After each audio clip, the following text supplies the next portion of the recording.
Baik, selanjutnya adalah DFD dari aktivitas utama siklus pendapatan dan penerimaan kas yang terjadi pada salah satu perusahaan makanan di Makassar.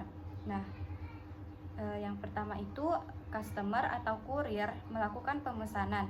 Nah, di situ terjadi proses order. Nah, proses order ini mengeluarkan daftar pesanan.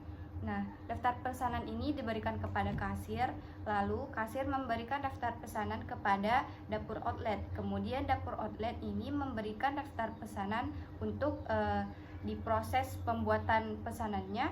Kemudian pemesanan itu setelah pesanan jadi, pesanan diberikan kepada kasir dan kasir memberikan kepada customer berupa pesanan yang jadi dan struk.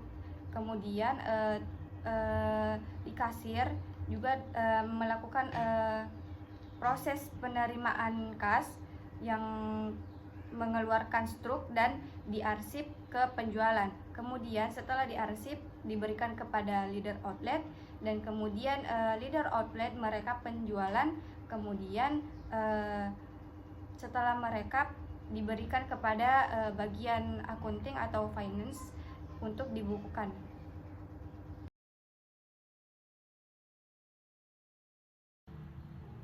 Assalamualaikum warahmatullahi wabarakatuh. Perkenalkan, saya Ainul Mutmainnah dengan NIM 461200020. Jadi, di sini saya akan menjelaskan pendapat kami menurut aktivitas utama siklus pendapatan dan penerimaan kas. Nah, menurut pendapat kami dari aktivitas ini sudah sesuai pada umumnya, yang dimana ada beberapa subjek yang terlibat, ada customer atau kurir, kedua ada kasir, ketiga ada dapur outlet, dan yang terakhir adalah leader outlet. Nah, untuk kegiatan penerimaan kas ini pada perusahaan makanan yang ada di Makassar ini menerima dua aktivitas. Yang pertama ada secara online dan juga ada secara offline. Nah, untuk secara online ini akan diwakili oleh kurir. Nah, maka dari itu kelompok kami akan telah membuat DFD untuk bagian offline-nya saja.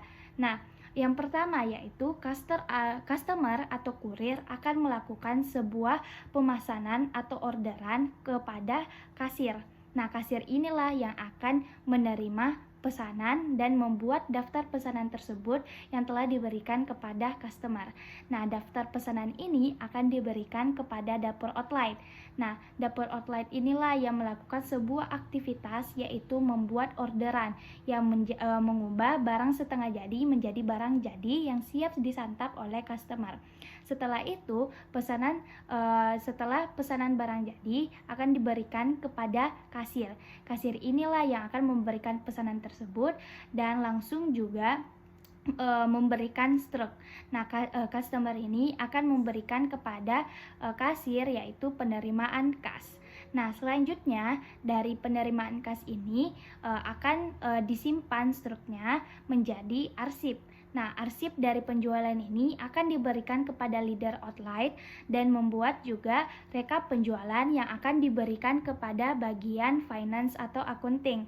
Nah, menurut pendapat kami, pada siklus pendapatan dan penerimaan kas ini sudah sesuai karena dimana sudah terintegrasi sebagaimana mestinya, karena pada perusahaan makanan yang ada di Makassar ini untuk kasir tidak hanya satu orang yang memegangnya, lebih dari satu orang. Maka dari itu kita diperlukan untuk leader outlet. Leader outlet inilah yang akan bertanggung jawab penuh pada rekap penjualan dari penerimaan kas yang akan diberikan kepada bagian finance. Sekian.